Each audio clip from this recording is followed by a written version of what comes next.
everyone. I'm Dr. Heather Hirsch. I'm the clinical program director of the Menopause and Midlife Clinic at the Brigham and Women's Hospital, where I see patients on a consultative basis for menopause and oftentimes low sexual desire. I'm here to give you some tips and tricks on how to keep things fun and healthy in the bedroom after menopause. Tip number 1, be sure it is not painful. Now, that seems an obvious, but many women consider pain with intercourse after menopause to be normal, or they think that there's nothing that can be done to treat it. That's simply not true. There are certainly many over-the-counter lubricants and moisturizers that you can try, and if this does not do the job, you should definitely speak to your provider about using a local vaginal estrogen, which we know is completely safe because we do not want you to have pain with intercourse. Anytime you do, more pain causes more pain and is going to just not make you want to engage in sexual activity if it hurts. So tip number 1 is to be sure that it is not painful.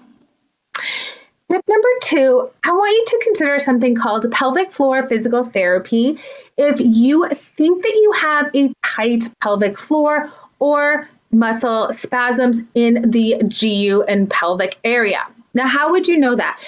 Well, mostly you would know that if your doctor tells you so, but also if you have experienced painful intercourse or you know that your body kind of clenches up and says, no, stay out, that could be a sign of tight pelvic floor muscles.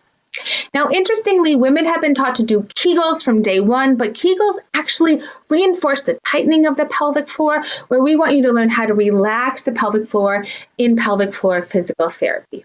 It can sound pretty intimidating at first, but trust me, everyone who does this for a living is trained and well-versed and sensitive in the nature of treating women for sexual dysfunction or tight pelvic floors after menopause. And tip number 3, I want you to know that there is no normal. So should you be having sex once a week, once a day, once a year? There is no normal. Normal is whatever feels good for you and your partner. Now, sometimes and oftentimes we have to negotiate with our partners what normal means for us, but there is certainly no normal. So as long as you are having fun and you feel good about your sex life, don't compare it to anyone in the movies or anyone that you talk to in your social group because it's very, very personal. All right, guys, that's it for my tips on sex after menopause. See you later.